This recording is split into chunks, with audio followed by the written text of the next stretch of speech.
ডিম দিয়া কি হতে পারে? কি বাড়া কি জানা? আরে শালা বাবু, এই ডিমটা দিয়ে যদি বাচ্চা তুলো, এটা জ্যান্ত আমার মুরগি বাড়িব। ওই মুরগিরে পাইলে ফুলে বড় হলে ও মেলাটি ডিম পারবো। ওটির আবার বাচ্চা তুললে ওই থেকে আরো মেলাটি বাচ্চা হইব। এক সময় যা যা 2-4-5 হাজার মুরগির বাচ্চা হয়ে যাবো গা। অর্ধেক বেসপা অর্ধেক খাইবা।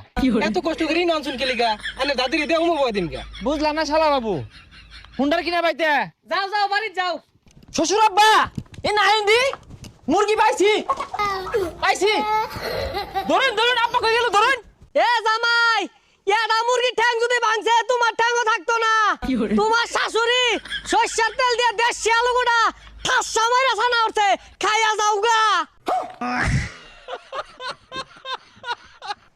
এ বিয়া এরা শ্বশুর বাড়ি বেশি দিন থাকুন যায় নাকি? আয়া বললাম কারা এটা বঞ্জামাইটা না? হে বঞ্জামাই, ও ভাই ভালো আছুন? তুমি না কালকে গেলা বাড়ি?